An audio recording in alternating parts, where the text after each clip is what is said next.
말하는 거 아니에요? 네. 우리는 오늘 2023년 봄학기 공부를 정리하는 시간을 갖게 되었습니다. 와!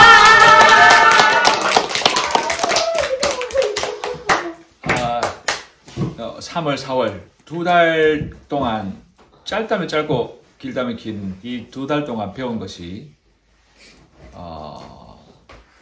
상당히 많았습니다. 그렇지 않습니까? 네. 네. 뭔가 알찬 두 달을 보낸 느낌을 모두 가지고 있으리라 믿습니다.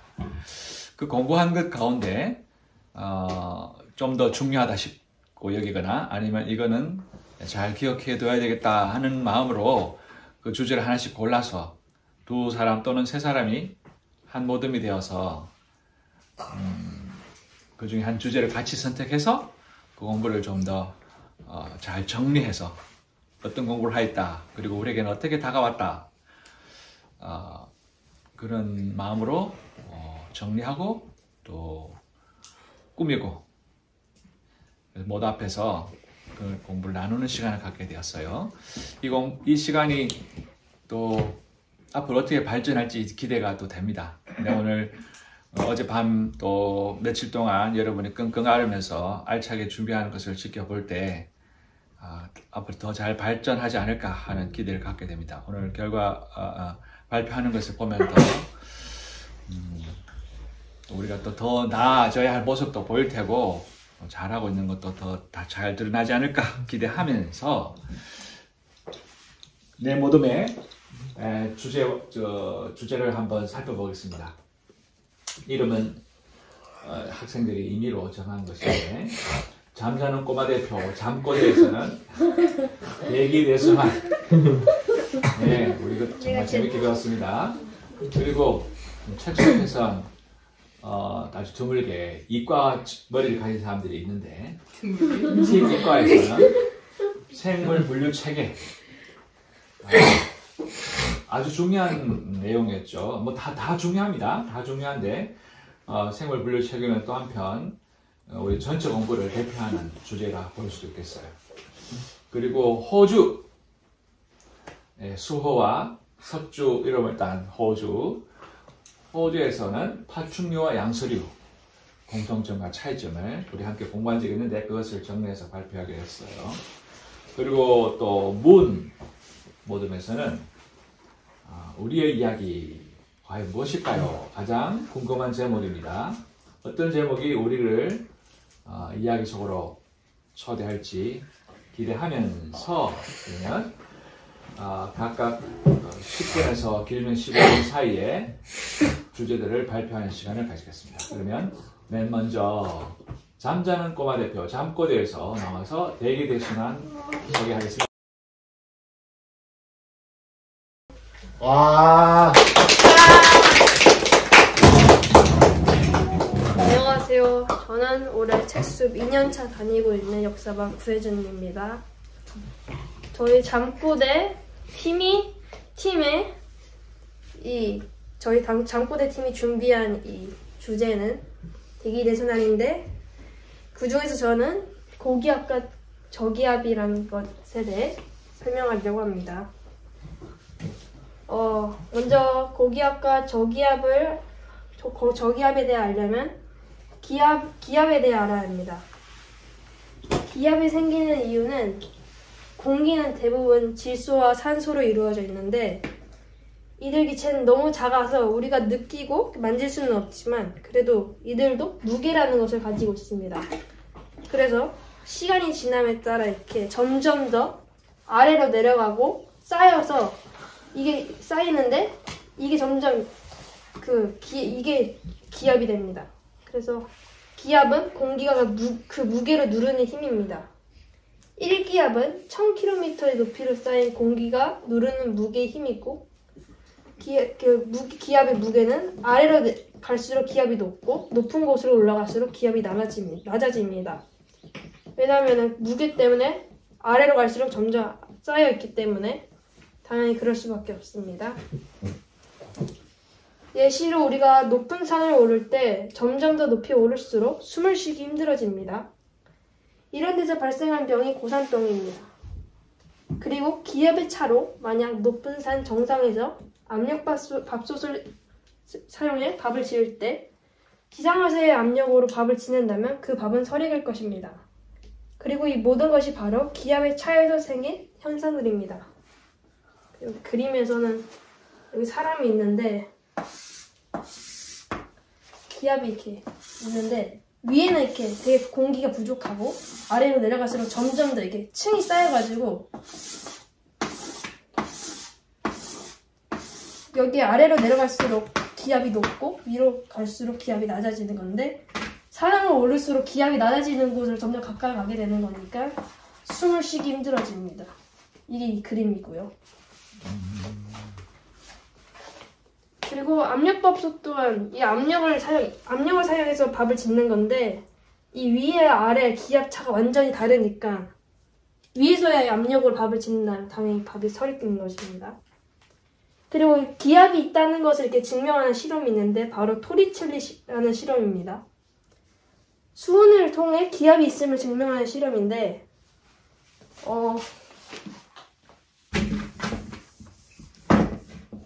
약간 이렇게 둥근 유리관이 있고 거기에 이렇게 수은이 쭉 담겨 있고 여기에 수은을 담은 이 용기를 여기 수은을 얼른 확 뒤집어가지고 여기 딱 엎으면은 여기 있던 수은이 좀 더 내려갈 거 아니에요.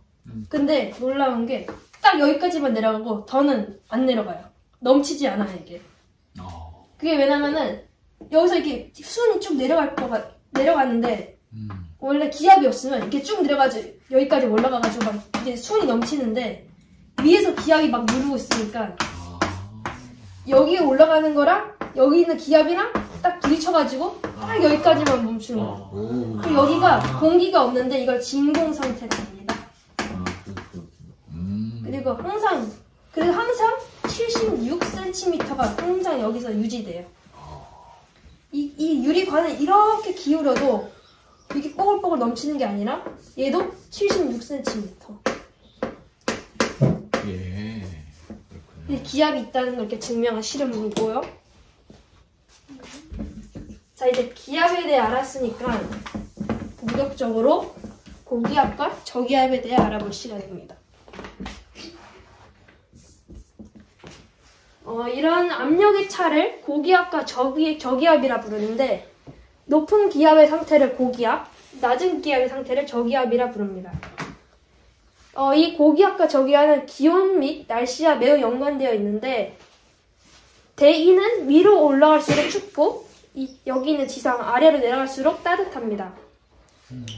공기는 따뜻할수록 데워져서 가벼워져서 위로 올라가고 차가울수록 부피가 늘어나서 무거워져 아래로 내려갑니다. 이런 현상을 위로 올라가는 따뜻한 공기, 상승기류, 무거워서 아래로 쑥 내려가는 찬 공기, 하강기류라 부릅니다. 땅 아래에서 이렇게 데워져서 따뜻해진 공기는 상승기류를 타고 하늘로 위로 올라갑니다. 그러니까 여기는 따뜻, 그리고 여기는 찬. 공기가 찬데 여기 공기가 막 있는데 얘네는 따뜻해지면은 데워져서 이렇게 위로 올라가고 또 위에 있던 공기는 차가워지면 다시 아래로 내려가는데 여기 있던 공기가 데워지면은 상승기류라는 이 공기의 흐름을 따뜻해진 공기들의 흐름을 타고 위로 올라갑니다. 그런데 올라가면서 이때 공기가 점점 여기 원래 따뜻한 공기가 점점 찬 쪽으로 가면서 공기가 식는데 이러면서 이 공기가 갖고 있던 수증기가 응결해가지고 이렇게 모여가지고 물방울이 냅니다. 물방울. 그리고 또 이 물방울이 같은 과정을 거쳐서 계속 올라가고 해가지고 물방울로 딱 모인 구름이 됩니다. 그래서 구름이 된다. 이런 물방울로 이루어진 구름은 이 물방울이 한 개씩 이렇게 이르면은 날씨에 따라서 비가 될 수도 있고 또 아니면 추울 때는 얼어가지고 눈이나 우박이 될 수 있습니다. 이는 마치 우리가 추운 날 자동차 안에서 있으면은 밖은 추운데 안은 따뜻하니까 안에서 찬 공기와 밖에서 더운 공기가 만나면서 창문에 이렇게 김이 서리는 원리랑 같습니다. 그렇구나. 반대로 위에 있던 공기는 여기 원래 있던 공기는 다시 식어서 아래로 내려가는데 이렇게 아래로 내려간 공기는 그러니까 하강기를 타고 아래로 내려가는데 아래로 내려오니까 여기는 공기가 쌓여서 다시 기압이 높은 상태가 되는데 이거를 고기압이라 부릅니다.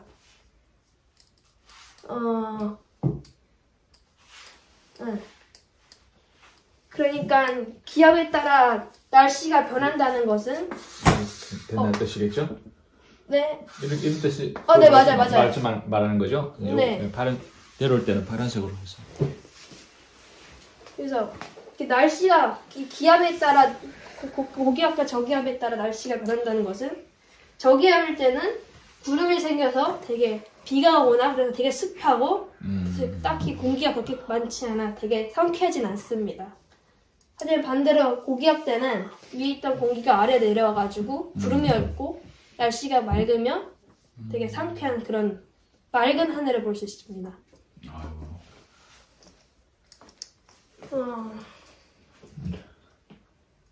그리고 항상 공기는 올라갔다 다시 식어서 내려오고 다시 데워져서 올라가고 이걸 반복하는데 이 속에서 순환이 이루어집니다.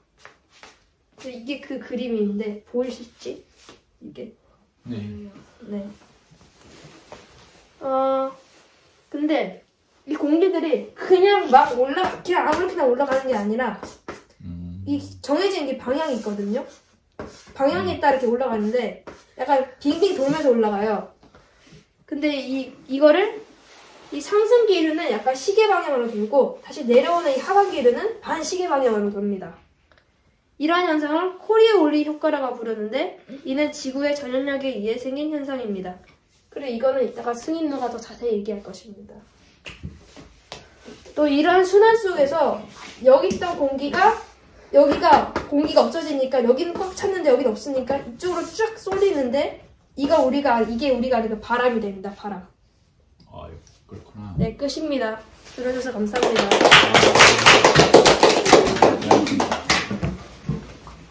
먼저 했어요. 이걸 조금 더 펴야겠다. 너무나.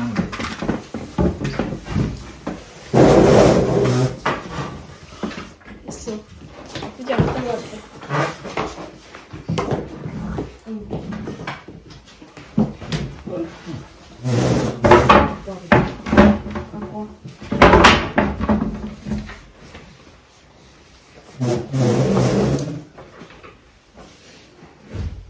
주님, 화장실 다녀도 돼요? 응? 화장실. 얼른 가자.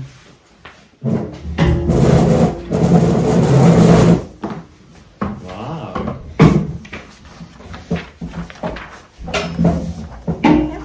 네. 안녕하세요. 저는 이번 모듬에서 이제 구름 발생 현상을 이렇게 나타내는 것을 얘기하는 이제 김태현이라고 합니다. 일단은 이걸 알려면 일단 온난전선을 알아야 하는데, 온난전선은 이제 더운 공기와 추운 공기가 만나서 생기는 전선을 얘기합니다. 밀도 차이에 의해서 따뜻한 공기가 찬 공기 위로 올라간 형태가 되거든요. 찬 공기가 내려오고 더운 공기가 올라가게 되면은 그때 생기는 경계면이 생기는데 그 면을 온난전선면이라고 합니다. 그리고 이제 온난전선면과 지상이 만나는 점을 온난전선이라고 하고요.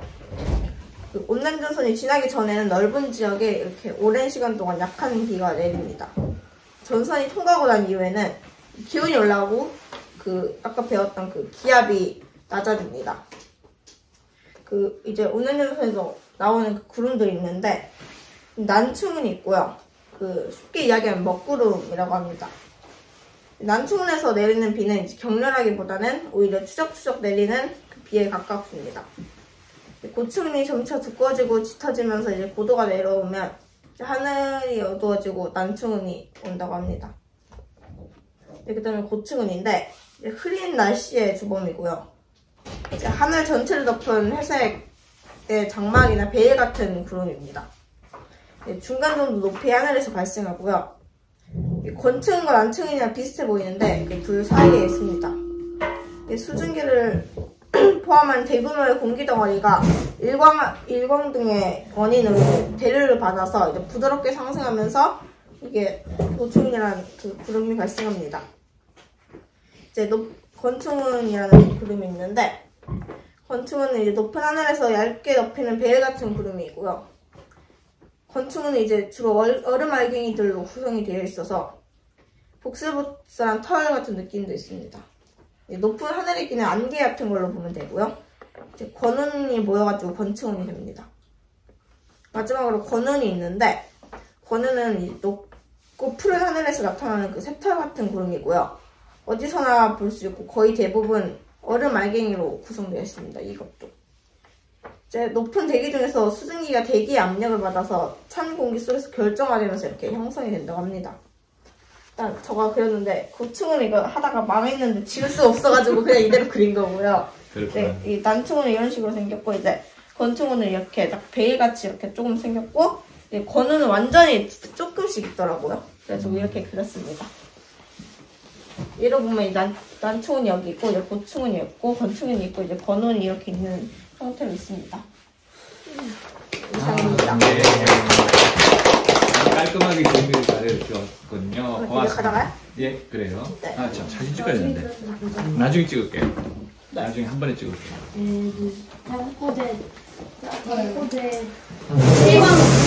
장고대 실존하십니다. 장고대 마스코트 인생. 와, 장고대 실존하십니다. 대망이 대준이.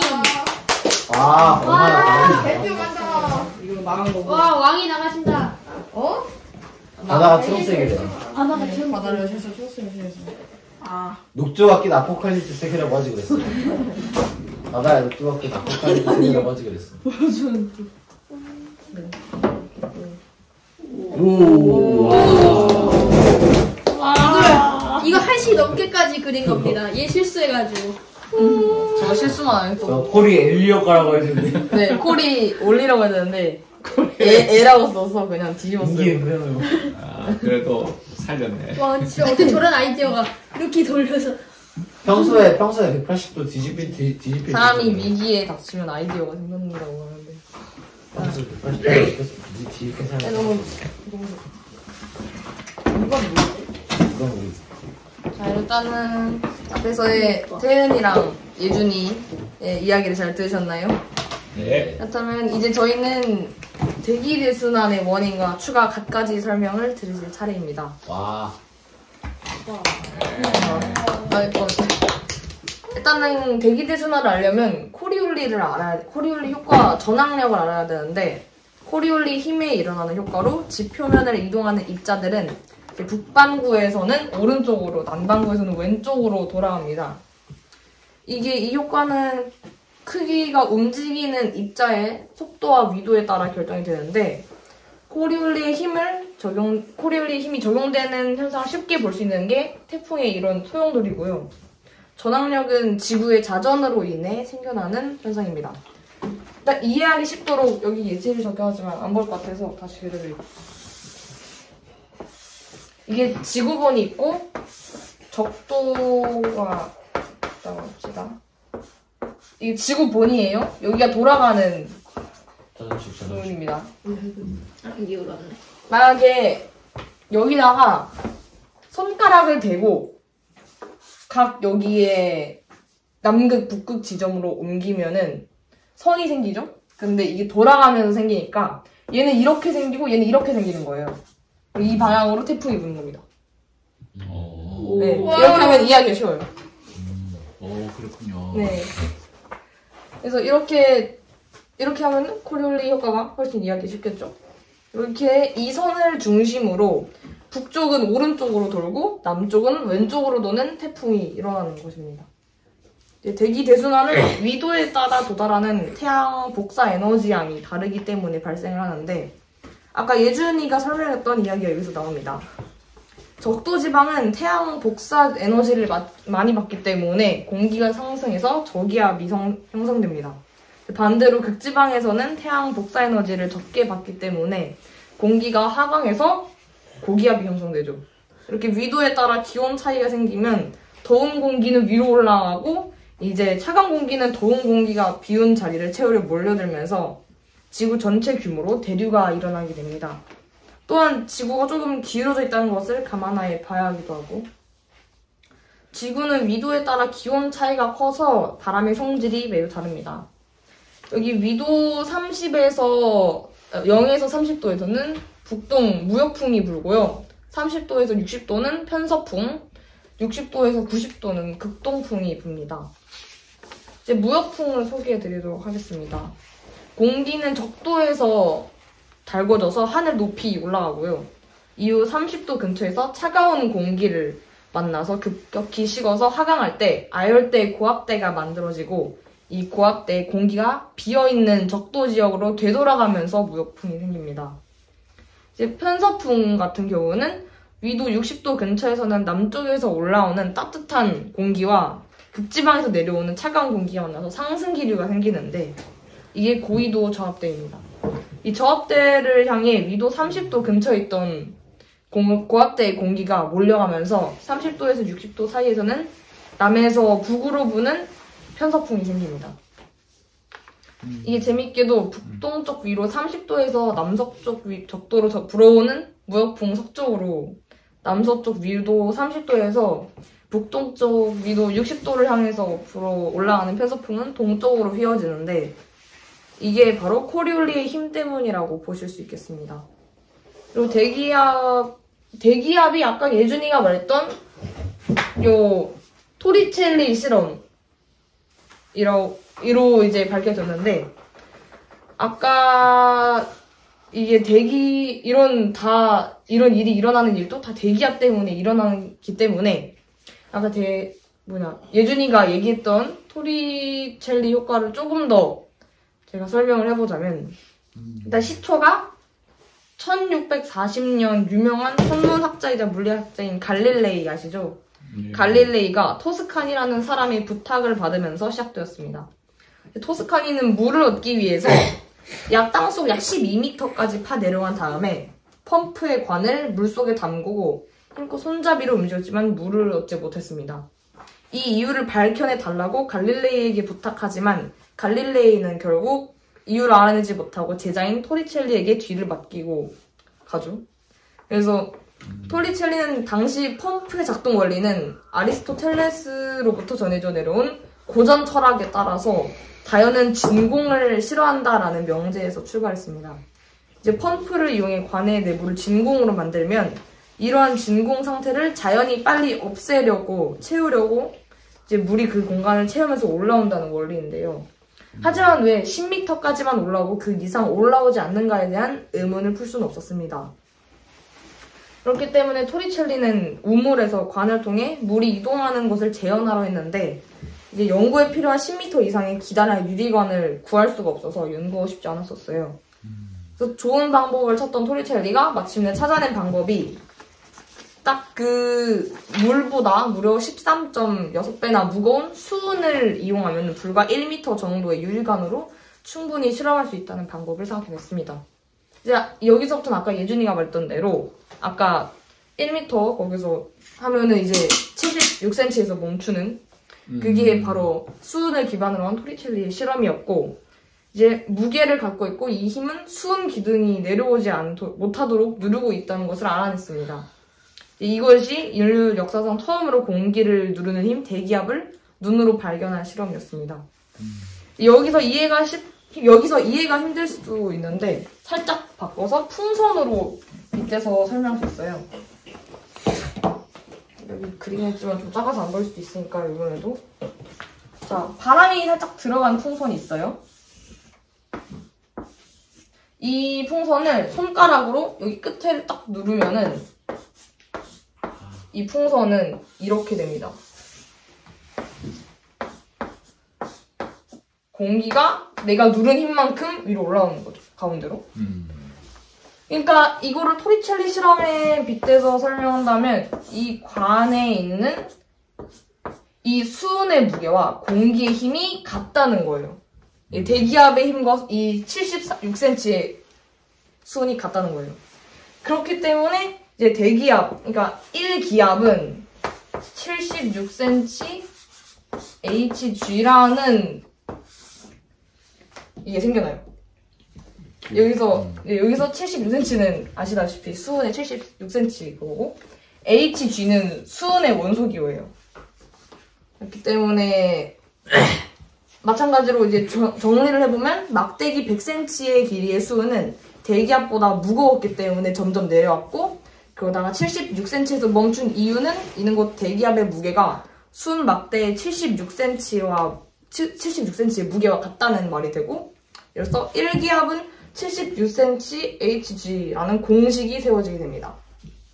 자, 지금까지 인사를. 네. 지금까지 의원님 여러 차례를 거쳐가며 설명한 대기 대순환이었고요. 이미 한번 수업 시간 때 들어본 말이었겠지만 모든 별 팀표를 통해서 다시 한번 자세하게 짚고 넘어가는 순간이었습니다. 지금까지 대기 대순환의 이해와 정리를 맡은 잠꼬대의 무dum이었습니다. 감사합니다.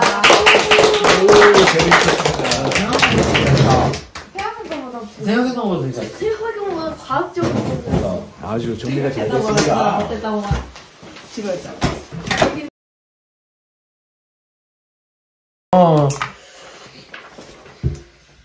칠판도 쓰긴 쓸 건데 칠판도 살짝만 보이게 예. 해주세요. 칠판도 쓰긴 쓸 어느 거라서. 정도 가까이 와야 되겠다. 이 정도 가까이 되겠고. 실판도 여기서 이렇게 여기서 앉아서. 내려도 될까요? 네. 이걸 조금 내리면 되겠다. 나 이렇게 앉아야 돼, 이거. 그래도. 됐다. 손에 뭐 묻었어. 됐네. 네. 아, 안 나오도록 하겠습니다. 네, 시작하겠습니다. 그러면은. 예. 얼굴 나오게. 네. 안녕하세요. 저희는 생물 분류 체계 별도를 준비한 팀 이과의 이인사. 박윤찬입니다. 우선 제가 준비한 것은 박수 한 번. 박수 한 번. 자, 우선은 제가 먼저 발표를 하겠는데요. 제가 먼저 준비한 것은 생물 분류 가계도인데요. 이미 한번 배웠던 거니까 복습을 한다고 생각하시고 재밌게 열심히 봐주시면 감사하겠습니다. 너무 익숙하다. 자, 여기 우리가 이렇게 배웠던 생물 분류 가계도인데요. 잘 보이시죠? 네. 저희가 볼까요? 그래. 그러면 지금부터 생물 분류 체계 발표를 시작하겠습니다.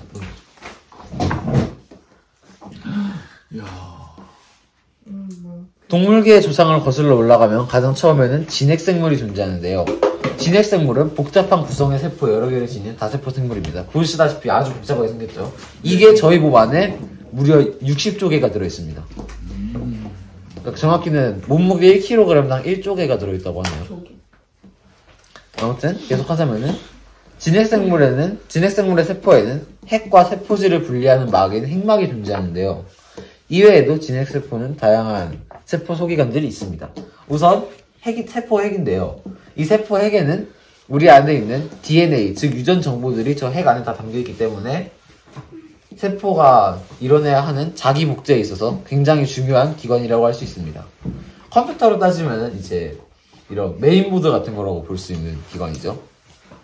그리고 여기 있는 리보솜이라는 기관은 인체를 구성하는 단백질을 합성하는 기관인데요. 이게 우리가 음식을 먹으면은 고기나 계란 같은 거를 먹으면은 우리 몸 안으로 단백질이 들어오잖아요. 그러니까 얘는 이 리보솜이라는 친구는 이 단백질을 우리가 섭취한 단백질을 다시 세포 구성을 하는 그런 단백질에 맞게 분해를 하고 재조립을 하는 약간 원료를 재료로 가공하는 그런 기관이라고 보시면 될 것 같습니다. 그리고 이 소포체는 보시면은 여기가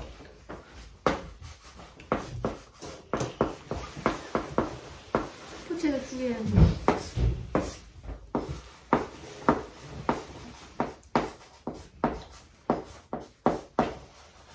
단백질이 리보솜으로 가서 여기서 가공을 해서 여기 소포체한테 전달을 해요.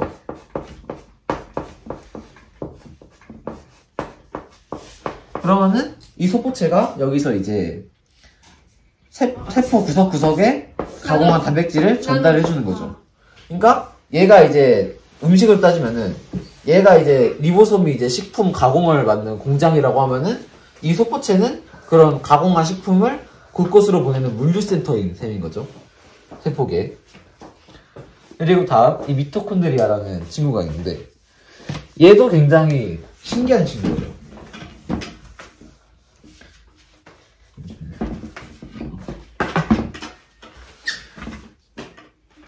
얘는 이제 에너지를 이용해서 미토콘드리아가 이렇게 생겼는데 에너지를 이용해서 이제 우리 에너지랑 유기물을 이용해서 이제 인체를 움직이는 그런 에너지 대사의 기본이 되는 물질인 ATP라는 걸 만들어요. 이 ATP를 만들어서 이제 세포의 그런 소기관들과 이런 인체 기관들이 활동을 할 수 있게 만들어주는 이런 기관인데요. 얘는 특이하게 세포에 있는 기관이 아니라 세포 안에 있는 또 다른 되게 작은 생명체예요. 그래서 이 세포 안에서 얘는 독립적인 인격이라 해야 되나? 아무튼 독립적인 개체라는 거죠. 그 다음에 리소좀이라는 애는 이제 이 리보솜이라는 애가 그 단백질을 가공을 할 수 있도록 1차적으로 분해를 시켜주는 기관이에요. 그래서 리소좀에서 분해를 시키고 리보솜에서 가공을 하고 소포체에서 전극으로 뿌리는 거죠. 일어나세요. 그리고 마지막으로 이 퍼옥시좀은 얘는 이제 세포의 해로운 물질들을 이제 산화시켜서 없애버리는 기관인데요. 얘는 이제 컴퓨터로 따지면은 이제 백신 프로그램 같은 거라고 생각을 하시면 될 것 같아요. 그리고 이 엽록체라는 애는 식물에만 있는 건데 식물에서 광합성을 담당하는 기관입니다. 네. 아무튼 이렇게 복잡하게 생긴 이 세포의 세계는 이만 여기서 넘어가고 이제 진핵생물에서 지나온 원생생물은 다시 두 갈래 길로 갈라지는데요. 바로 측생동물과 진정후생동물입니다. 여기부터 이제 배웠던 거죠. 이 측생동물은 여기서 한번 떨어져 나간 뒤에 더 이상 진화하지 않는 생물들로 이제 이런 몸에 장기 같은 기관이라고 불릴 만한 것들이 존재하지 않는 되게 이런 표현 써도 될지는 모르겠는데 하등하고 가장 단순한 구조의 동물들입니다. 얘네들이 이제 측생동물의 대표격인 해면동물이죠. 이거는 이제 이대 가서 찍은 거. 그리고 진정후생동물은 기관이라는 게 존재하고 이제 몸이 이런 조직적 단계, 그러니까 뭐 근육이 있고 이제 세포 같은 게 근육이 있고 뭐 이런 소화기관, 장기가 있고 뼈가 있고 이런 조직적인 구조를 이루고 있는 동물이고요. 이제 얘네들은 뻗어 나가면 뻗어 나갈수록 계속해서 진화를 거듭하는 거의 모든 동물들이라고 할 수 있죠. 넘겨줘. 얘네는 다시 방사대칭 동물하고 좌우대칭 동물로 나뉘는데요. 방사대칭 동물에는 중추신경이라고 불리는 우리 몸의 이제 곳곳에 생체 신호를 전달해주는 기관이 뇌나 척수가 없고, 그리고 이제 먹은 다음에 이제 찌꺼기들을 배출하는 배설기관이 없어요. 얘네들은 먹은 구멍으로 배설도 아마 하는 걸로 알고 있어요. 그리고 먹은 거를 소화시키는 기관하고 이제 순환기관, 폐, 신장, 혈관 등이 따로 그렇게 확실하게 구분 지어져 있지 않다고 합니다. 얘네들이 이제 방사대칭 동물, 강장동물의 대표적인 생물인 해파리, 말미잘입니다. 그리고 좌우대칭 동물은 우리 인간처럼 좌우가 거의 대칭이고 중추신경과 배설기관이 있으며 소화계와 그리고 폐, 심장, 혈관 등의 순환계가 분리되어 있습니다. 얘네들은 다시 선구동물과 후구동물로 나뉘게 됩니다. 선구동물, 여기 보시면은 선구동물은 배아 단계에서 처음 생기는 구멍이 입이 되는 동물인데요. 이렇게 발달을 하게 되는데 처음에 배아 상태에서 여기 밑에 원구라는 구멍이 하나 생겨요. 그리고 이렇게 진화를 하면서 뒤에 구멍이 하나 더 생기는데 여기 원래 생겼던 구멍이 밑에 있는 게 원래 생겼던 구멍이 입으로 발달한 모습이죠. 이렇게 되는 게 선구동물이고 후구동물은 여기 있는 이 원구가 입이 아니라 항문으로 발달되는 동물이 후구동물이에요. 그러니까 먼저 생긴 구멍이 여기 먼저 생긴 이 원구라는 구멍이 입이 되면 선구고 항문이 되면은 후구인 거죠. 자, 넘어갈게요. 먼저 선구동물부터 보면은 선구동물은 우리가 이제 계속 외웠던 편, 선, 연, 환, 절 이 5개 동물이 있죠. 이 편형동물은 대체로 몸이 가늘고 이렇게 납작하게 생겼어요. 이렇게 독립적으로 살아가는 개체도 있고 다른 개체 기생해서 살아가는 개체도 있고요. 그리고 선형동물은 저번에 박물관 가서 봤듯이 대부분의 기생충들이 차지하고 있고요. 이제 몸 안에 들어가서 기생하는 애들은 1m까지도 자란다고 합니다. 오. 네. 네, 저도 갑자기 소름이 돋기 시작하네요. 예. 갑자기 상상하니까 소름이 돋네요. 일어나세요. 내가 듣기로는 12m까지도 있다는데. 12m면은 이제 몸을 뚫고 나오겠네요. 다음은 이제 연체동물인데요. 연체동물은 뼈가 없고 몸이 되게 연하죠. 연하고 이제 뭐라 그러지? 좀 부드럽다고는 거기가 멀긴 한데 아무튼 내 몸이 연하죠. 조개나 달팽이 두 종류 같은 애들이 이에 해당이 됩니다. 여기 보시면 대표적인 생물인 오징어죠. 그리고 절지동물은 이렇게 단단하든 얇든 어쨌든 외골격으로 둘러싸여 있고 이제 몸이 마디마디가 나눠진 동물들인데요. 이 절지동물이 전 세계 동물군의 80%를 차지하고 제가 알기로는 무려 120만 종 가까이 되는 절지동물이 있다고 하네요. 그리고 환영동물은 여기 이대 가서 찍은 건데 보면은 지렁이 같은 애들이 있는데 가느다란 원통 형태의 몸을 지녔고 눈이 없다고 합니다. 다음 이제 후구동물로 넘어갈게요. 후구동물에는 반삭동물과 척삭동물이 있는데요. 여기 보시면은 이게 배아 상태거든요. 이 두 개 사이에 이게 신경계고 이 신경계를 이제 보호해주는 그게 형성되는데 그게 이제 척삭이에요. 그래서 이 반삭동물은 이 원시적인 형태의 척삭을 가지고 있고 이 척삭을 평생 가지고 살아가요. 죽을 때까지. 그래서 얘네들은 이런 원시적인 척삭을 척추랑 비슷한 용도로 아예 몸 전체를 지탱해주는 용도로 사용을 한다고 합니다. 얘는 이제 반삭동물의 대표적인 생물 칠성장어. 입이 징그럽게 생긴 친구죠. 다음으로 넘어갑시다. 이제 척삭동물은 다시 두삭동물과 그리고 여기는 나오지 않았지만 멍게 같은 미삭동물 그리고 척삭동물로 다시 나뉘는데요. 척추동물. 이 두삭동물이 되게 신기한 게 보시면은 여기 화질이 좀 안 좋긴 한데 눈이 없고 심장이 없고 뇌도 없어요. 그냥 전신이 근육이고 신경계라서 그냥 눈을 제외한 거의 모든 감각기관이 되게 많이 발달이 돼 있다고 합니다. 그리고 이 척추동물은 이 척추가 등뼈를 이루고 그 안에 그 속에서 이제 이런 중추신경계가 있어서 그 척추를 타고 이제 온몸으로 생체 신호가 전달되는 그런 동물인데요.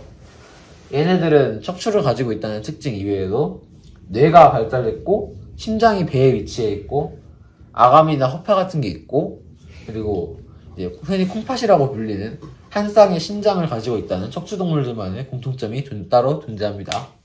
여기 공룡 화석 보시면은 여기 척추가 아주 잘 보이죠? 예. 마침 이런 게 있더라고요. 이대. 이 척추동물은 다시 연고러, 경고러, 그리고 네발동물이라는 사지상강으로 나뉘게 됩니다. 이 연고러류는 이제 뼈가 모두 이제 연골, 그러니까 물렁뼈로 이루어진 어류인데요. 대표적으로 상어가 있어요. 이 상어 같은 애들, 이런 연골어류들은 뼈가 다 연골로 이루어져 있기 때문에 되게 유연하고 그리고 얘네들은 구레 같은 게 없어서 몸에 있는 그 지방층으로 물속을 떠다녔다고 합니다. 그리고 경골어류는 뼈에 경골과 연골이 둘 다 있는 어류인데요. 얘네들한테는 이제 좀 어제 다큐에서 봤듯이 이제 폐가 발달해서 만들어진 불회를 가지고 있다고 합니다. 이제 이대 가서 찍은 경골어류들이죠. 그리고 사지상강은 4개 다리를 가진 척추동물로 포유류, 파충류, 양서류, 조류 등에 포함됩니다. 우리도 사지상강에 포함이 돼요. 내려갑시다. 예, 익숙한 이름들이 많이 보이죠? 우리 인간이 소속된 포유강, 그리고 이 모든 것의 시작인 보아뱀이 소속된 파충강, 그리고 양서강, 조강, 그리고 우리들의 조상님인 단군강이 있습니다. 그리고 여기 생물분류 가게도 포함이 되진 않지만 여기도 중요한 단국류와 양막류가 있는데요. 이 단국류는 이 두개골에 여기 만져보면 눈 쪽을 만져보면 구멍이 있잖아요. 눈이 들어가는 구멍이. 네. 이 구멍 이외에 두개골에 왼쪽, 오른쪽, 안쪽, 뒤쪽에 측두창이라고 하는 구멍이 하나씩 나 있다고 해서 단국류고요. 그렇게 없으면은 무국류, 2개씩 나 있으면은 이국류 이런 식으로 분류가 된다고 하더라고요. 얘네들이 이제 현생 포유류들의 조상입니다. 디메트로돈, 키노돈트 그리고 쭉 내려와서 포유류가 된 거죠. 그리고 양막류는 알 껍질이 2개의 막으로 이루어져 있는 동물인데요. 단단한 껍질 안에 이런 얇은 껍질이 하나 더 있어서 이 껍질이 수분의 증발을 막아주면서 동시에 산소는 흡입할 수 있게 해주는 그런 작용을 한다고 합니다. 얘네들이 육지에 적응을 하려면은 이렇게 진화를 할 수밖에 없었다고 하네요. 네, 지금까지 생물분류 가계도를 맡은 박윤찬이었습니다. 다음으로는 이인서분의 생물분류가 필요한 이유 발표가 있겠습니다. 감사합니다.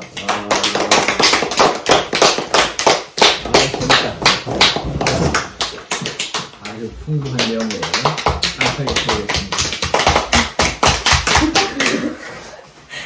안녕하세요. 저는 윤서이고요. 이제 생물분류가 필요한 이유에 대해서 설명을 할 텐데요. 가장 먼저 인류는 아주 오래전부터 생물을 분류해 왔습니다. 첫 번째로 생물을 분류하는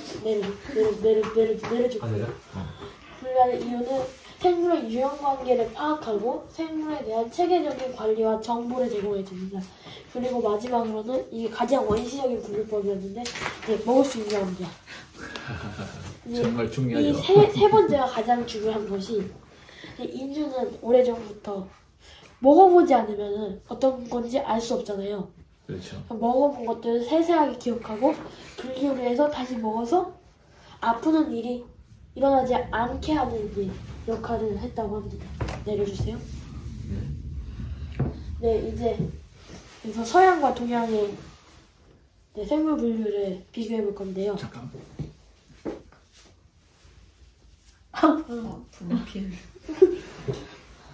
일단은 먼저 저희가 배웠던 린네의 7개로 분류하는 방법이 있고 이제 우리나라에서 정약전에 자산어보가 있습니다.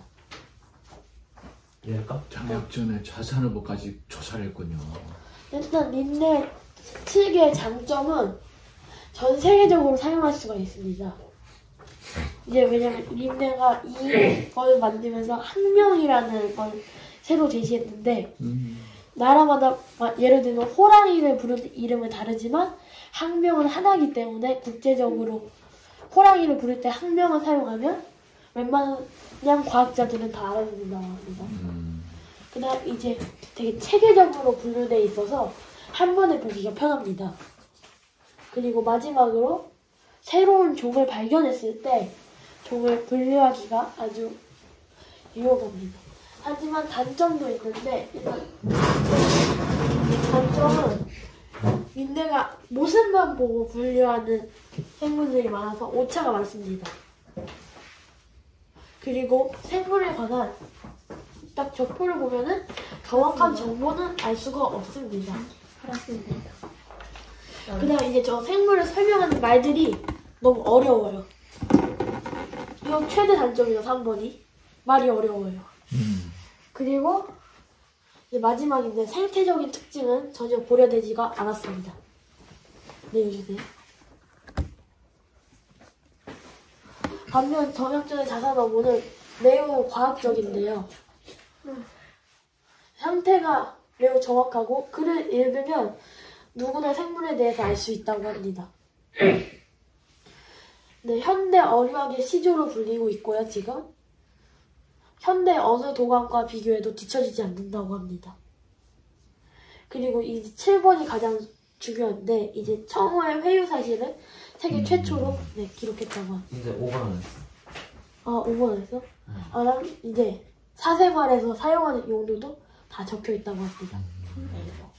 사실 단점이 얘는 좀 적지만 단점이 있는데요. 일단은 흑산도에서 썼기 때문에 이거를 지역마다 이름이 달라서 다른 지역 사람들이 보면 그 종이 어떤 것인지 알아보기가 힘듭니다.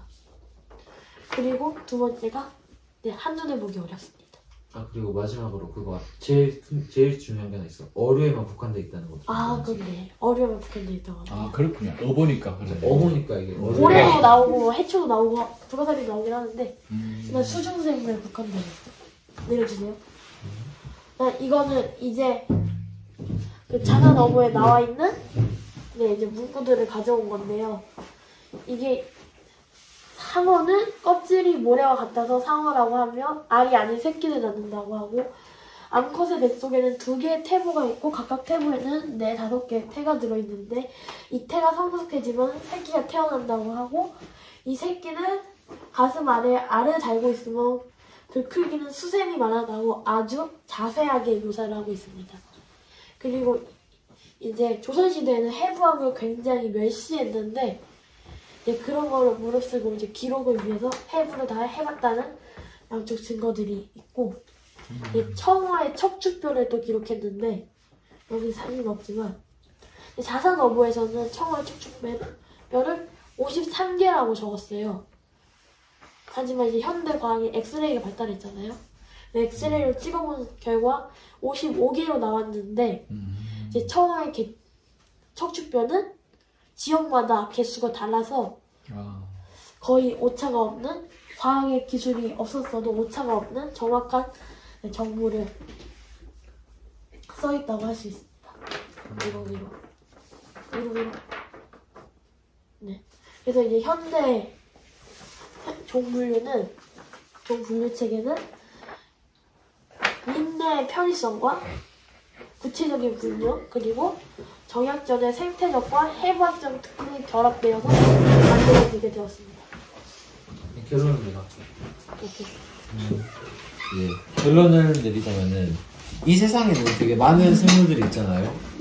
수백만 종이 넘어가는 생물들이 있죠. 그리고 이 호기심 많은 인간이라는 생물은 그런 생물들을 하나하나 일일이 탐구하고 분류했습니다.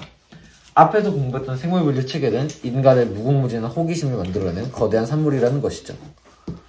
35억 년 전 최초의 생물인 시아노박테리아가 생겨난 이후 생물들은 생존 경쟁과 진화에 맞춰서 생활 환경에 맞춰 끊임없는 진화를 거듭해왔습니다. 하나의 박테리아에서 수백만 종류의 생물들이 탄생한 것이죠. 그리고 사람들은 그런 수많은 생물들을 하나하나 분류했습니다. 생물과 진화의 신비, 그리고 인간의 탐구 정신은 앞으로도 인류의 발전에 큰 기여를 하게 될 것입니다. 지금까지 팀 이과였습니다. 감사합니다.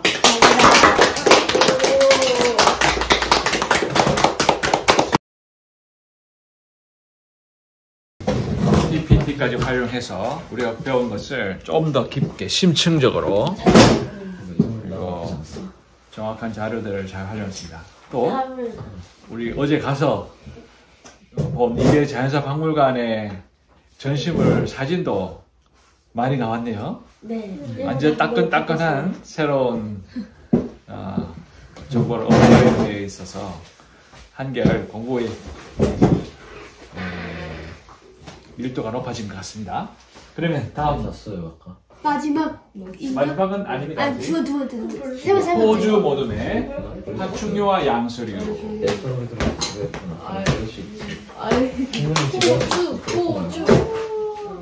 호주 나간 거 같아요. 호주 나가?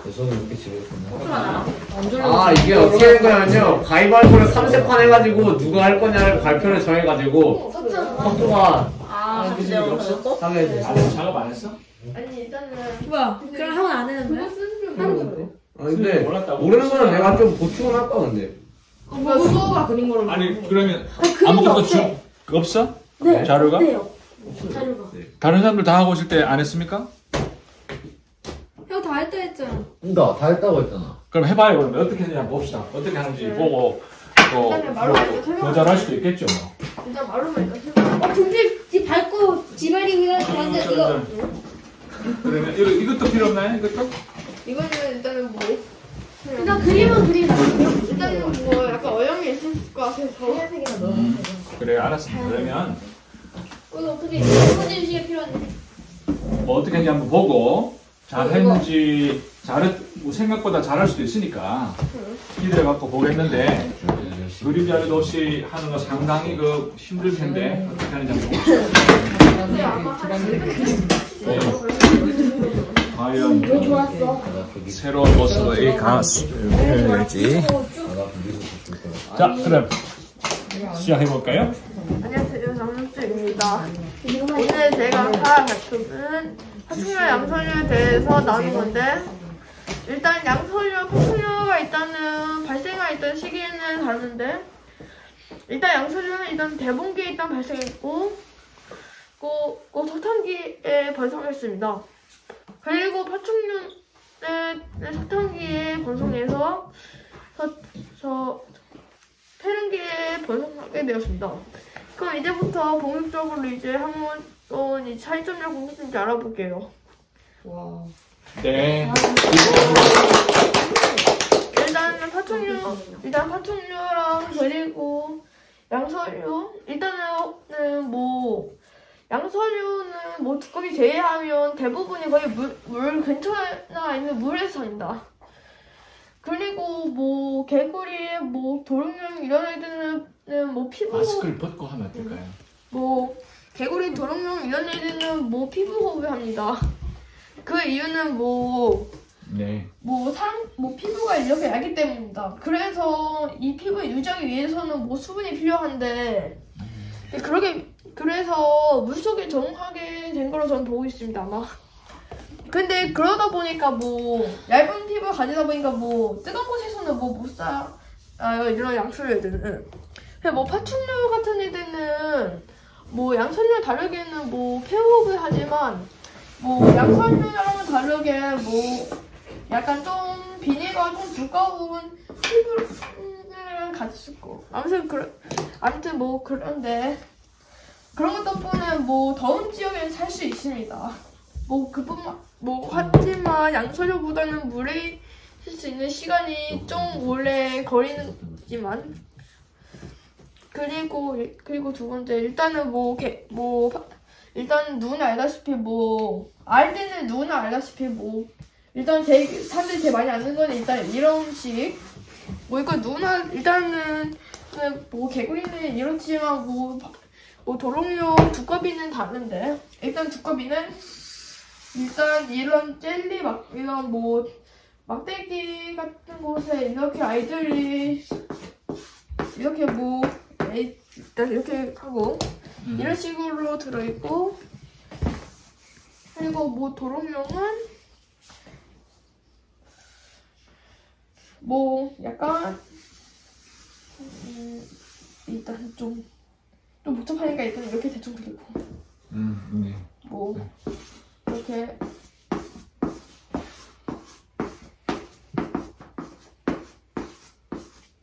이런 식으로 되어 있는데 근데 이 양서류를 알 공통점은 일단은 알에 들어가 있는 것이 약간 젤리형으로 되어 있어요.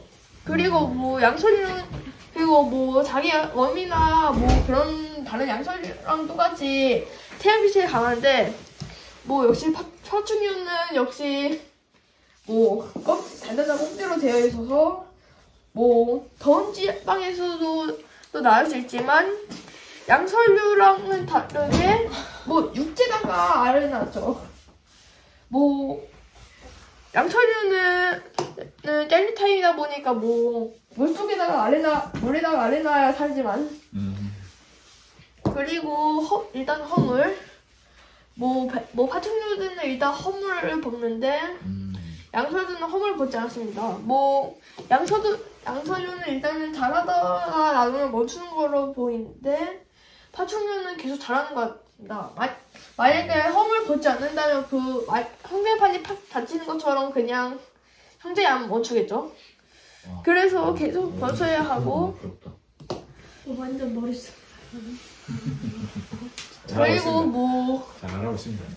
양서류들은 태어나면 누구나 알다시피 이렇게 생겼는데 이렇게 생겼는데 두꺼비든 도롱뇽이든 파충류는 뭐 대부분 이렇게 생겨서 처음에는 뭐 어른 될 때까지는 아무도 모르지만 뭐 파충류는 누구나 알다시피 뭐 바로 어미랑 바로 똑같이 변하는데 그래서 뭐 도롱뇽이 뭐 그래서 양서류는 생길 때 누가 누군지 몰라요. 그래서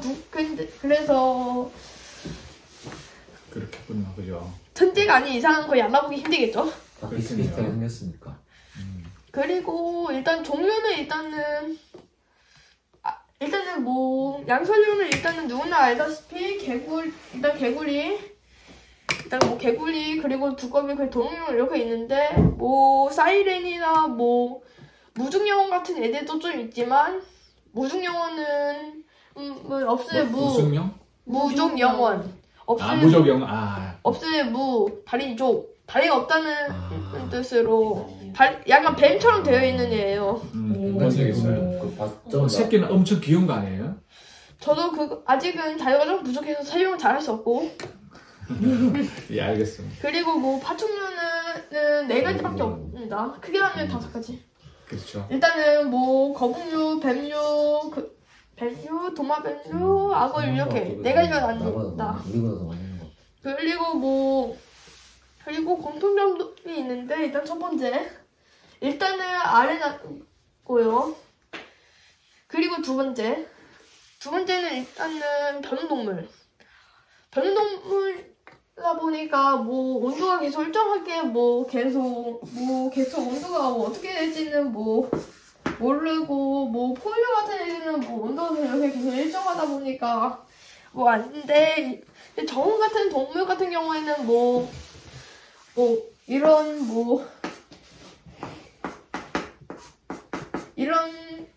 이런 식물 먹이 같은 것을 먹어야 하는데 이런 애들은 그냥 일광욕만 하면 그냥 끝입니다.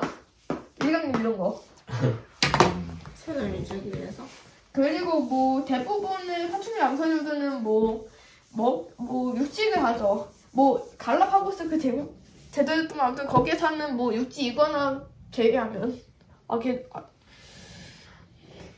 그런 애들 제외하면 대부분이 거의 다 육식을 하죠. 근데 이거는 육식이 아닌가 봐요.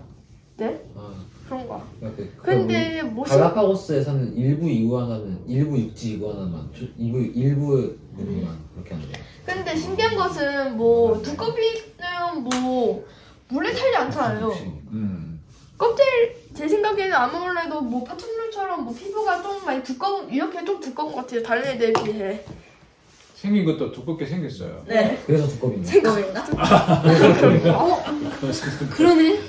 그럴지도.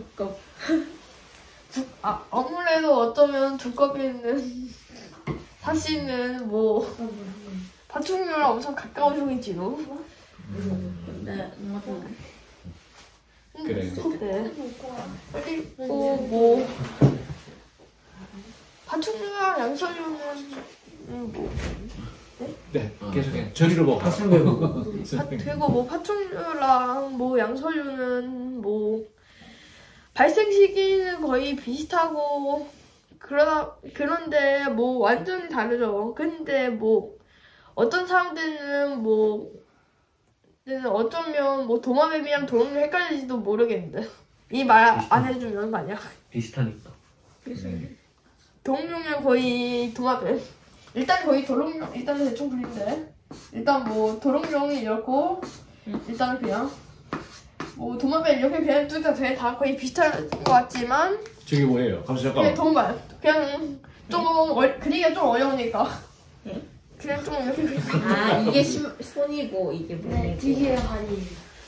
사람을 하지만 도롱뇽은 얇은 피부 가졌고 도마뱀은 이런 껍질 이런 비늘 이런 거 이런 것들 가졌으니까 아주 그냥 비교 안 하시겠죠? 네, 감사합니다.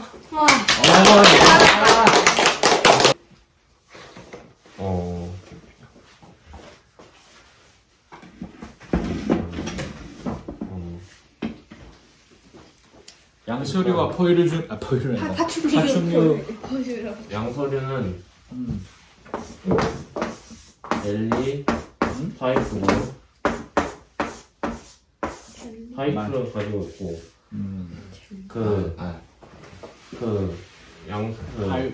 파충류.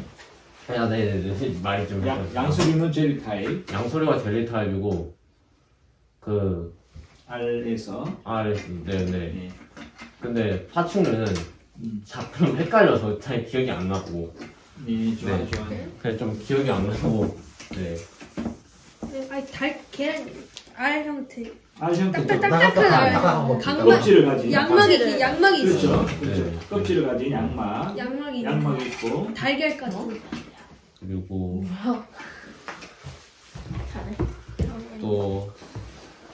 또 뭐가 있을까요? 차이를 비교해보자면 이게 여기 양서류는 폐호흡 또는 이렇게 이런 또는 폐호흡이나 그런 걸 하고 네. 파충류는 또 그냥 이게 양서류가 피부 아니야 피부.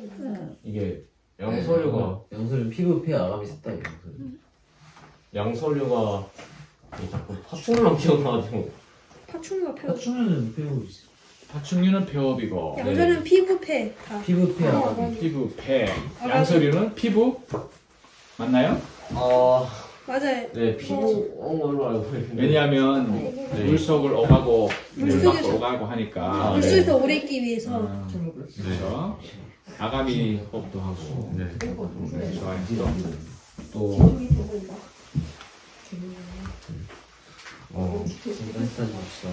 양서류는 자 우리 같이 기억을 떠올려 봅시다. 양서류는 뭐가 기억납니까 여러분들? 알은 젤리랑 딱딱한 형태의 계란. 있고 새끼는 처음에는 알아보기 힘든데. 변동동물. 맞아. 그렇죠. 그- 체온에 있어서 공통점은 알을 넣고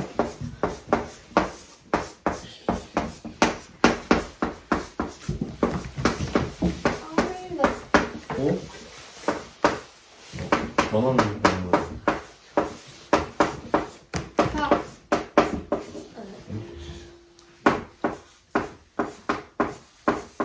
변화동물이고 이게 파충류와 어미하고 닮음이었던 거예요. 네. 그렇고 네 그렇습니다. 그리고 어미하고 여기는 안 닮은 거죠. 안 닮은 또 한 가지만 더 기억을 떠올려 봅시다. 서식지가 넓고. 서식지 양서류는 서식지가 양서류가 한정돼 있어. 근데 파충류는 양서류는 이게 약간 더운 데를 못 있는 맞아. 그래서 더운 데를 못 있어서 서식지가 좋고 반드시 이거 거의 파충류지. 그게 파충류. 예 잊어버려 파충류가 넓고. 파충류가 쓸 수 있는 파충류 서식지가 넓고요. 네 감사합니다. 그렇고 여기는 서식지가 왜 서식지가 넓고 맞았어요? 아니 좁다. 네 좁은 왜 그럴까요? 일단 파충류는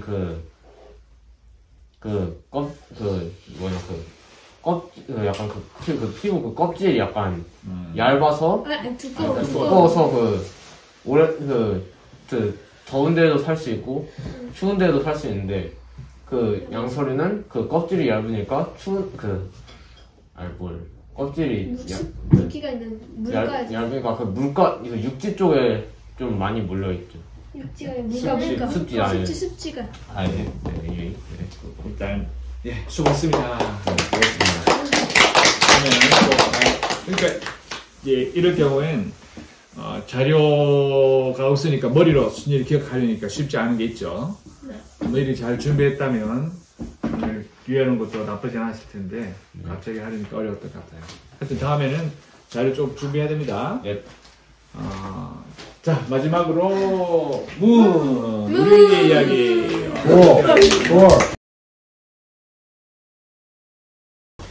안녕하세요.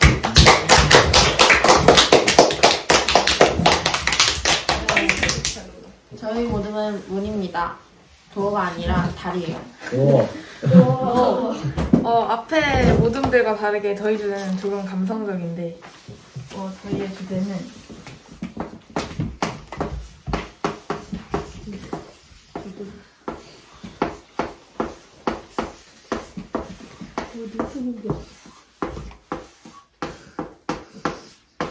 우리의 이야기입니다.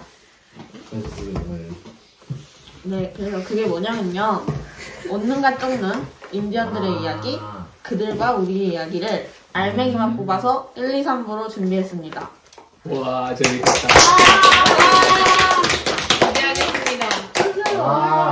이번 저희의 발표 시간에는 Soul would have no rainbow if the eyes had no tears 이 말을 잘 새겨주셔야 합니다. 네, 그럼 시작합니다. 너무 빨라요. 네, 이따 나옵니다. 자, 모두 올해 첫 통정 공부가 기억나시나요? 네. 저희는 온눈과 쪽눈에 대해 배웠습니다. 모두 알고 계시겠지만 한 번 더 이야기하자면 온눈은 전체를 보는 눈이고 쪽눈은 말 그대로 단편적인 것, 물질만을 바라보는 눈입니다. 마스크 벗어주세요. 안 들려요, 소리. 잘 들려요. 진짜 들려요. 진짜 어울리는데. 본격적인 이야기를 시작하면서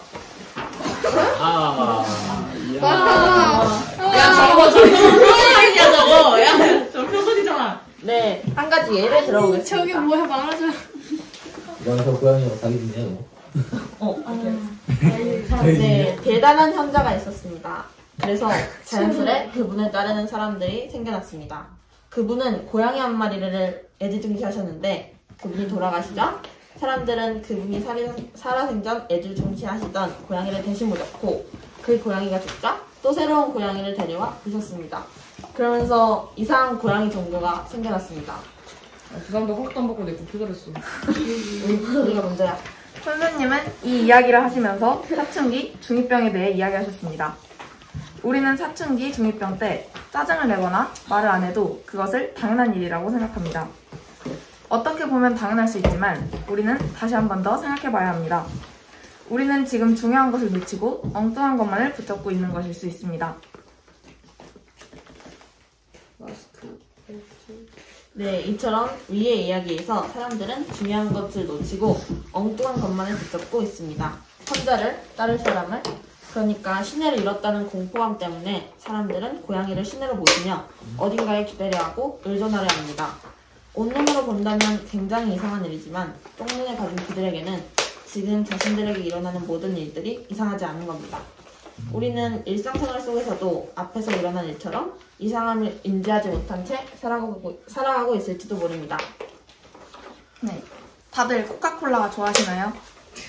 TV와 코카콜라가 생기기 이전에는 남에게 의존하지 않고 아이들도 절반 정도는 어른의 역할을 했었습니다. 하지만 TV와 코카콜라가 생기고 나서는 그 달콤함에 취해 고통은 피하려 하고 달콤함만을 추구하게 되었습니다. 그러면서 자꾸 남에게만 의존하려고만 하고 짜증을 자주 내게 되었습니다. 네, 여기서 부탄이라는 나라가 나옵니다. 근데 북한은 원래 말하는 조선 민주주의 공화국인데. 부탄. 부탄 아니고 부탄. 부탄이라는 나라는 정말 작고 가난한 나라였습니다. NEF에서 2010년에 발표한 국가별 201년이요? 어머 202년이요. 지었다가 맛있어.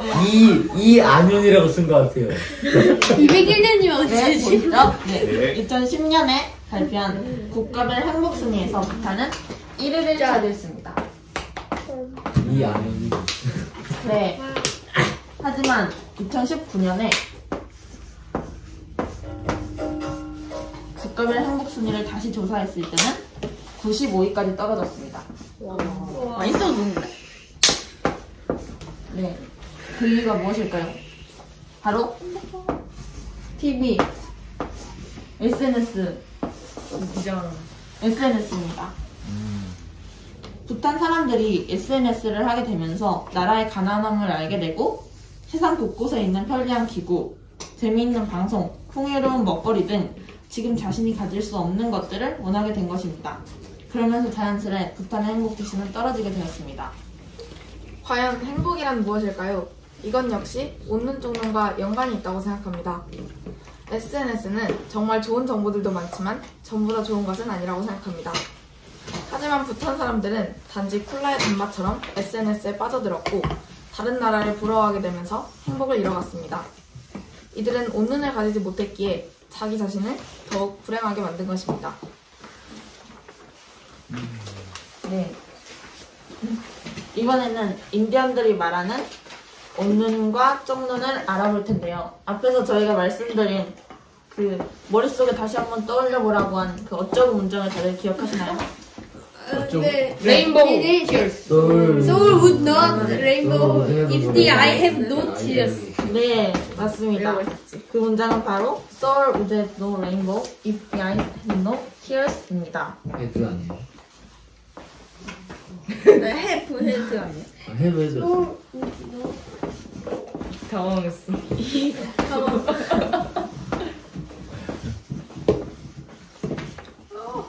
마지막이니까 이렇게 사람들한테 시야 삐뚤어요. 많이 까이지. 그래서 가위바위보를 잡아야 돼.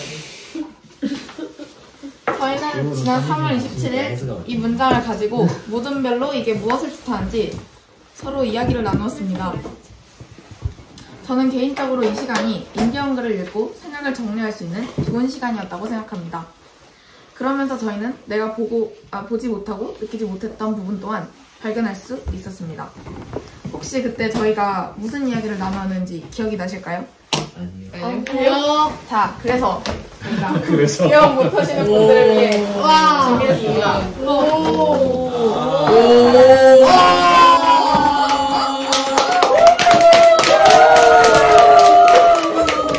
많이 생략된 것 같은데? 근데 나 많이 내가 저렇게 안 썼는데. 예준이는 눈물을 감정이라고 해석했다. 무지개는 얼로 해석했다. 다채롭고 빛나는 얼, 감정이 없으면 영혼에는 얼이 없다. 승희, 눈물이란 무엇을 뜻하는 걸까? 단순히 착함, 친절함이라는 뻔한 말보다는 순수함과 어울리지 않을까? 순수함이 없으면 그 영혼에는 무지개가 없다. 현대사회의 자본주의와 돈에 의해 순수하지 못하게 돌아가는 세상을 눈물이 없다고 표현해 그 눈물에는 아름다움, 순수에 의한 얼이 없다고 비판하는 게 아닐까? 석주, 눈에 눈물이 없다는 뜻은 슬픔을 모르는 것이다. 영혼에 무지개가 없는 것은 없는 사람은 고운 마음이 없는 것이다. 노랑 무덤은 다 같이 있었는데 눈물을 흘려야 영혼에 무지개가 뜬다는 것은 고통을 견뎌내야 더 강인하고 아름다운 마음이 생겨난다는 뜻이다. 태는 마음에 감정이 없으면 내면이 진실이 없다는 뜻. 설민, 무지개라는 말이 여러 감정들과 제대로 된 혼이라고 생각함. 수, 이 말이 세네카족이 말하는 가장 중요한 말이라고 생각함. 세네카족이 내면을 돌아볼 수 있는. 네, 저희는 이런 말들을 했습니다. 기억나시죠? 네, 기억나요. 기억이 나셔야 해요. 자, 여기서 저는 개인적인 의견으로 마음에 감정이 없으면 내면에 진실이 없다고 생각해 무지개를 여러 감정들과 혼, 진실로 해석했습니다. 그래서 눈에 눈물이 없다는 것이 그 사람 자신의 감정을 표현 못한다는 말 같아서 진실되지 못하다는 느낌을 가지게 되었습니다. 저의 생각과 모두의 생각은 조금씩 다른 이야기를 하고 있지만 결국 한 가지를 이야기하고 싶은 것 같습니다. 그럼 저희의 뜻을 정리하면서 배운 것을 바탕으로 2부에서 자세한 이야기를 풀어보도록 하겠습니다. 2부 되십니까? 네. 그럼 이어서 바로 2부를 시작하겠습니다. 박수!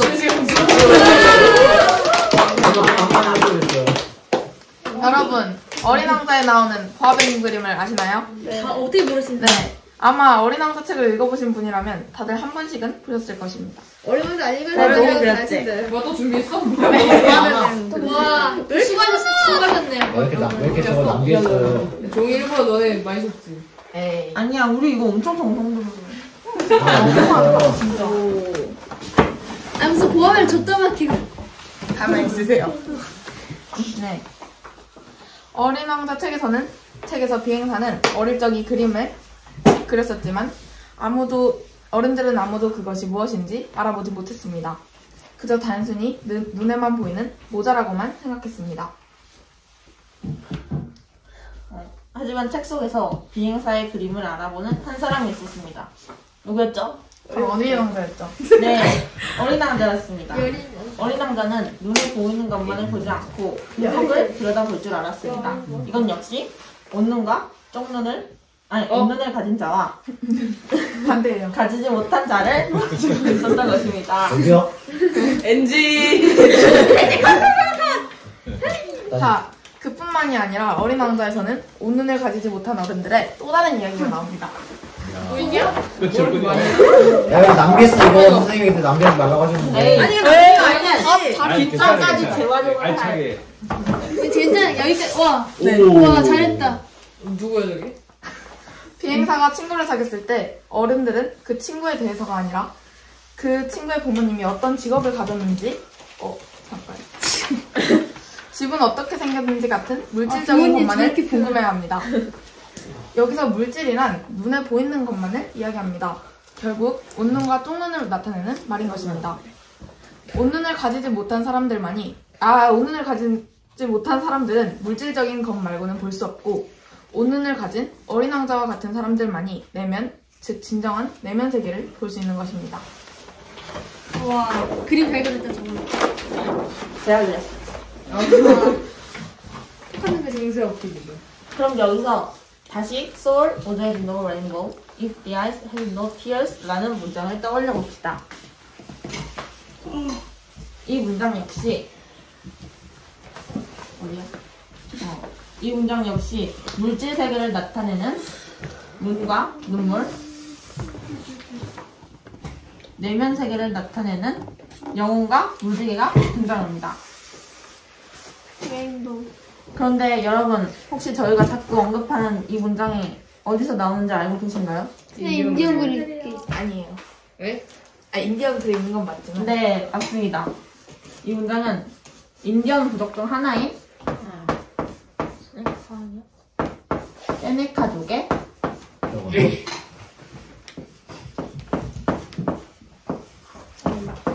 덕원입니다.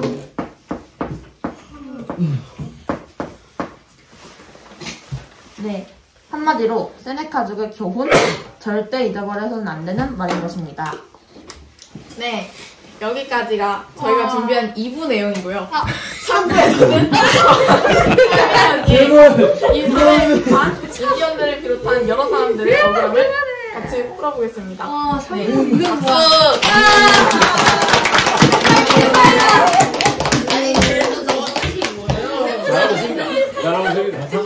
사고가 있어.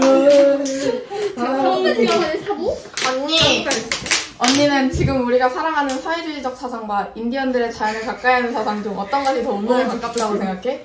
사회주의적 사상과 인디언들의 자연을 가까이 하는 사상이 뭐가 다른 건데? 그냥 쉽게 말해서 사회주의적 사상은 과학적이고 수치적인 것들을 가지고 판단을 내려야 하지만 사람들의 이목을 끌 수 있는, 한마디로 지금 우리가 살고 있는 곳을 말하지. 아, 그럼 반대로 인디언들은 눈에 보이지 않는 것을 더 중요하게 여기고 이 마음과 자연과 연결되어 하나가 되는 그런 시적인 사상을 말하는 건가? 그치, 바로 그거야. 그럼 이제 두 사상을 알았잖아.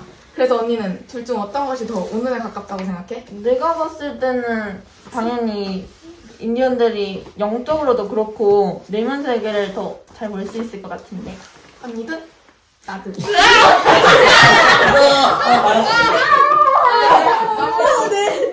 사회적으로만 온눈을 가지지 못했다고 하니까 냉정하고 사실만을 원해서 공을 삭히고 있달까? 보물?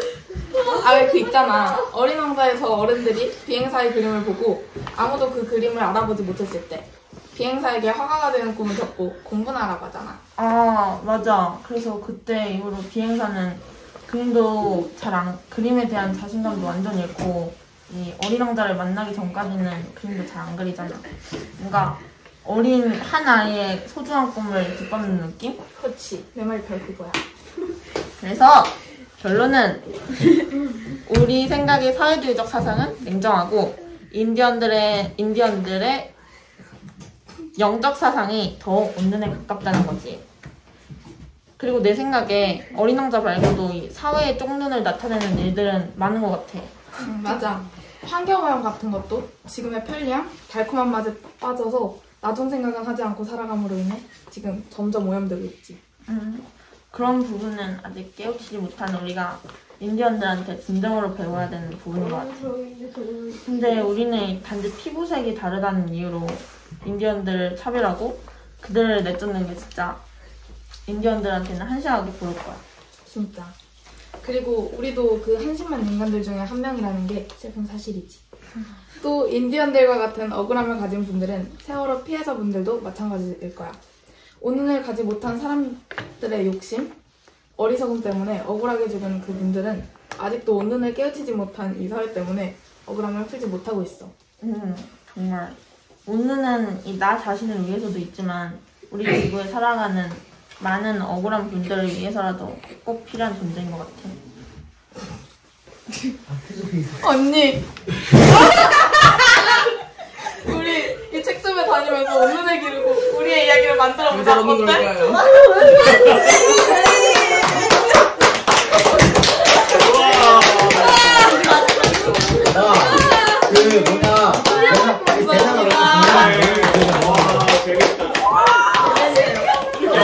머릿속이 하얘졌어요. 딱 마지막에 좋아하는 거. 로맨스 영화 찍기야!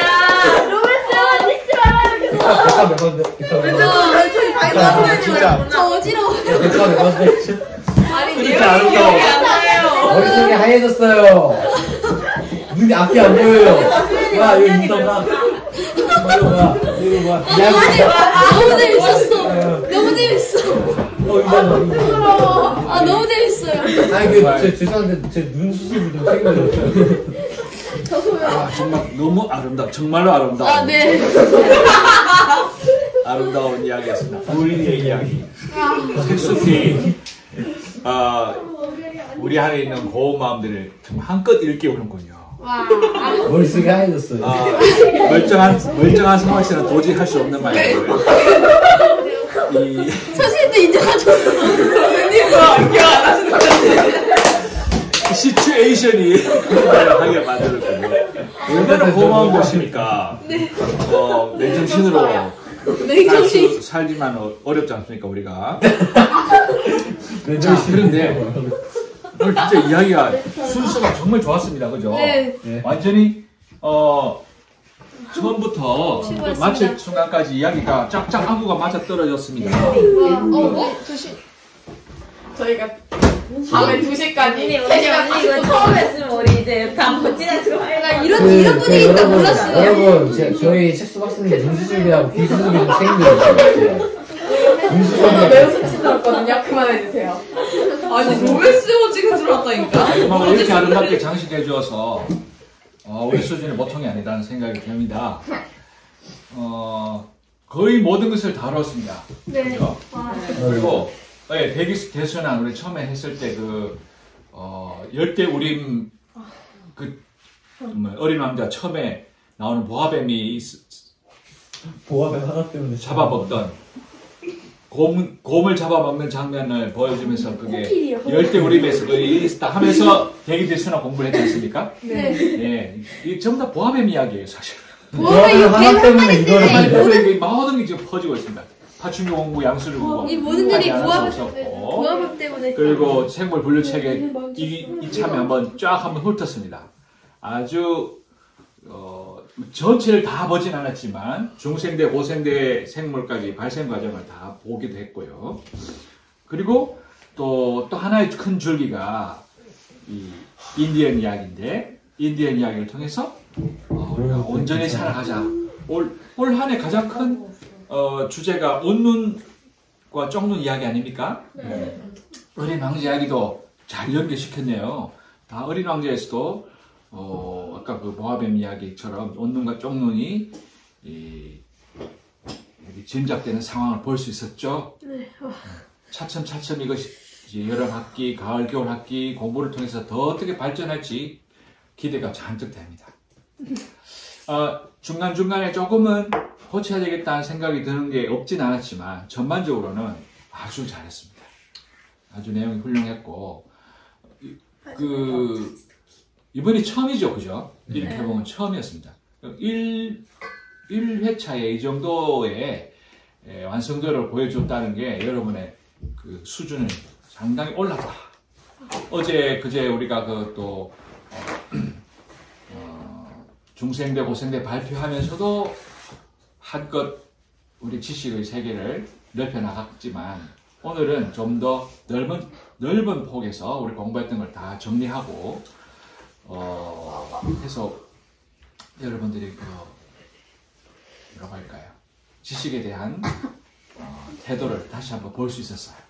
이거 해가지고 너무 재밌었어. 재밌었죠? 재밌었어요. 자, 역시 마찬가지로 치료를 받아야 될 것 같아요. 짧게, 아주 짧게나마 돌아보고 한마디씩 하시고 마칩시다. 시간이 많이 됐네요. 절기 그림은 거기 다음 주 집에서 하세요. 네. 그럴 수밖에 없습니다. 시간상. 그러네.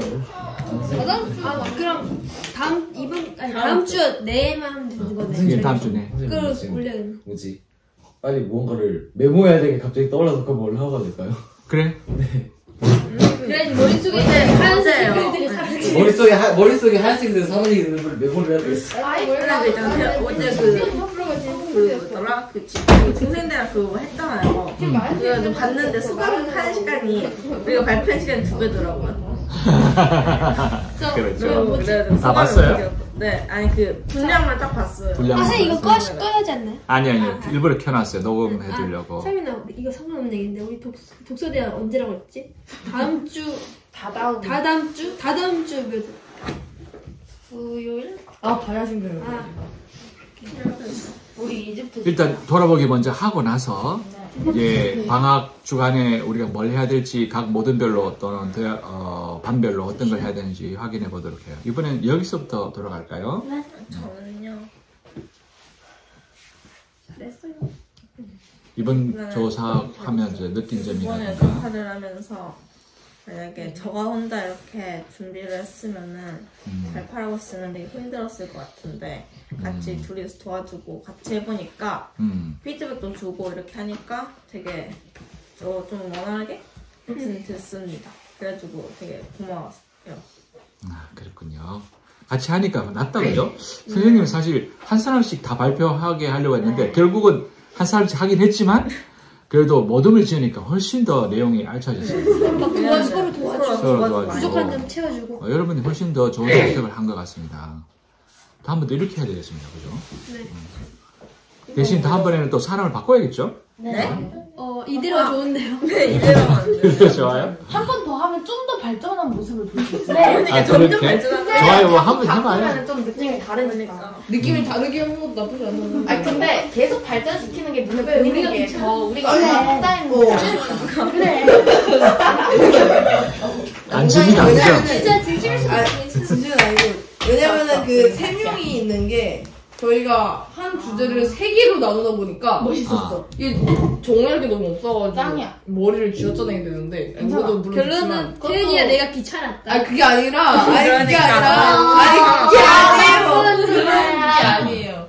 그러니까 티를 바꿔보는 것도 좋을 것 같다. 나는 물론 예준이랑 태연이 하는 게 정말 좋았지만은 티를 바꿔보는 게 근데 만약에 그만합시다. 예, 질문. 바꾸더라도 2번 정도는 하고서 하는 게 좋을 것 같아서. 네, 왜냐면 아니 그거 그러니까 좋아요. 이번 하고 그러니까 다음 한 번 하고서 그 다음 바꾸든지 아니면 계속 가든지 그게 좋을 것 같은데 왜냐면 2번 정도는 해봐야지 우리가 알 수 있으니까. 대세가 그렇군요. 아니 그렇지 않지. 아니 자. 적지만. 자, 다음 수호. 이거 공부 발표한다는 사실을 듣고 좀 설명 이게 좀 많이 힘들 거라 생각했는데 많이 힘든 것 같습니다. 네, 뭐 석조에 한 거에 4분의 1도 안 되지만 죄송합니다. 너무 이거 해야 되겠다. 정리해야 되겠다. 뭐가 많이 들어갔습니다. 꽤 자, 많은데 그래. 아직 처음이다 보니까 익숙한데 뭐 이번엔 좀 적응이 되니까 다음에 더 잘하지 않나 싶네요. 그래요. 다음번엔 좀 더 알차게 잘 준비해서 우리 모두 다 함께 그 지식을 나누는 기쁨을 맛봅시다. 다음 설민. 저는 처음에 발표한다고 했을 때 주제를 뭘로 해야 될지 몰라서 진짜 고민을 많이 했었거든요. 그래서 뭐 딴 사람들한테도 물어보고 선생님한테도 여쭤보고 그랬었는데 이제 하나 주제가 딱 잡히니까 그 대본 쓰는 게 되게 재밌었어요. 그리고 오늘 발표도 다른 사람들이 되게 알차고 재밌게 봤습니다. 선생님, 지금 25분인데. 일단 빨리 합시다. 빨리. 그래요? 짐 싸놓고 10분이면 되니까. 저는 대본 쓸 때는 딱히 생각이 없었는데 잘 했고 언니 많이 고생했는데 언니가 끝으로 가면서 오글거리는 말들은 다 저한테 주더라고요. 와. 정말 힘들었지만 하고 나니까 정말 자괴감이 올라요. 아닙니다. 나는 얼굴 거 좋아합니다. 저언니가 그래야지 더 마음에 그 왔어. 일단 넘어가자. 빨리. 인사. 계속하세요. 다른 팀들 것도 이렇게 마지막에 한번 해보니까 다 한 번 더 정리가 되는 느낌이라서 좋았습니다. 네, 좋았습니다. 저는 일단 제 인생에서 처음으로 PPT로 작업을 해봤는데 그래서 생각보다 어렵지 않았고 윤찬이 형이 많이 도와줘서 윤찬이 형한테 고마웠고 이제 보면서 다들 열심히 준비했구나라는 걸 느끼게 됐습니다. 특히 자산어보의 분류 체계까지 갖고 와줘서 더욱 내용이 풍부하고 선생님이 모르는 내용이었거든요. 아주 좋았어요. 고마워요. 저도 아까 처음에 아까 전에 선생님이 말씀하셨던 것처럼 인서가 자산어보 갖고 왔을 때 되게 놀랐었고요. 그러게요. 그리고 이번에 좀 되게 많이 깨닫게 된 게 이게 제가 저희 무등이 발표를 하는데 자는 사람이 보이더라고요.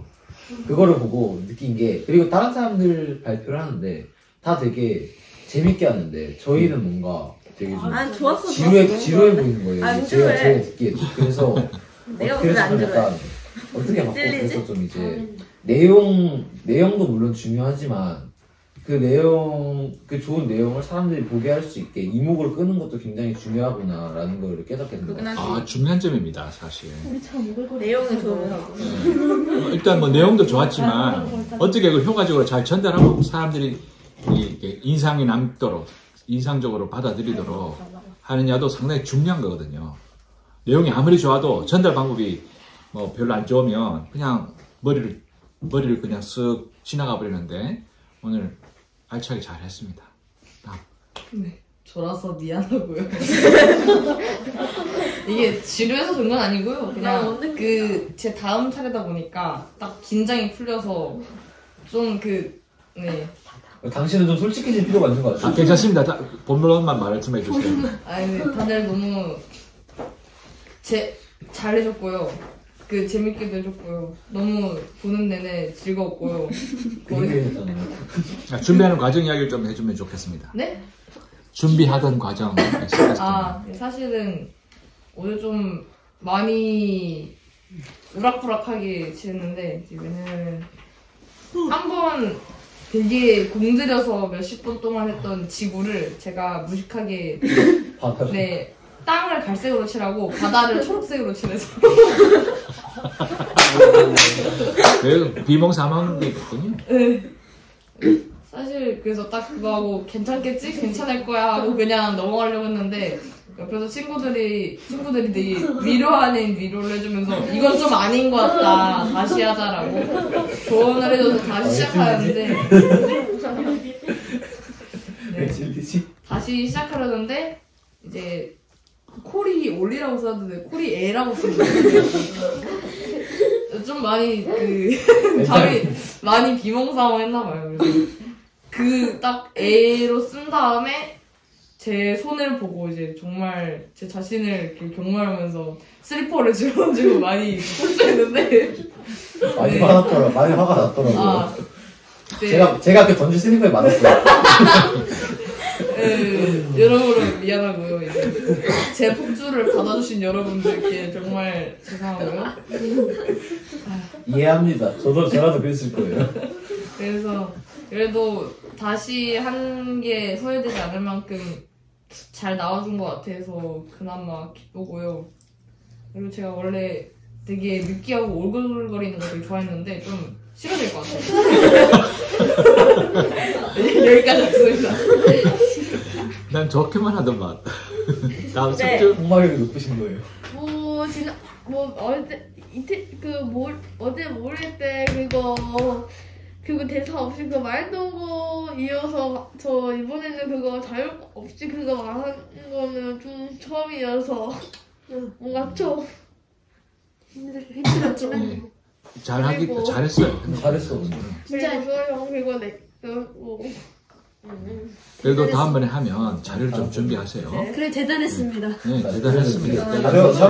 분명히 잘했어. 저도 자유 없이 어떻게 했는지 저도 잘 모르겠어요. 그냥 자기 몸에서 나오는 걸로. 근데 무의식 중에 나온 거지. 너 머릿속에 이 파일이 있는 거지 이렇게. 와. 네, 네, 마지막으로 다 됐죠? 네. 네. 저는 이렇게 같이 특히 모두가 수고했고 모두가 열심히 노력해서 이렇게 멋진 발표를 했지만 그래도 특히 저희 빨간 팀 저희 다 그러니까 그게 어쨌든 저희 팀이 잠자도 꼬마내냐 어쨌든 저희 잠꼬대 팀이 제일 잘한 거다가? 제일 잘한 게 아니라 감사하다고요. 잘 이렇게 해줘서 감사하다고요. 사실 이 말 듣고 제가 좀 당황스러운 게 저희 팀이 되게 개인주의식으로 그냥 제가 되게 어떻게 보면 무책임하고 어떻게 보면 강하게 키우자는 식으로 했는데 그냥 넌 이거 하고 넌 이거 하고 난 이거 하고 화요일에 보자 짝짝 하고 그랬어요. 아 진짜 그래서 가위바위보에서 이거 하나씩 정한 다음에 화요일에 중간동부 할 테니까 그때까지는 어떻게나 해와 그랬어. 진짜 강하게 키웠거든요. 그래서 승인아 덕분에 이렇게 약간 독립성이 좀 생각보다 잘해줘서 좀 놀랐어요. 네, 그래서 어쨌든 얘들 모두 다 없애는 잘했고 그 다음에 앞으로도 앞으로 있을 더 다양한 발표도 기대하겠습니다. 아, 네. 반갑습니다.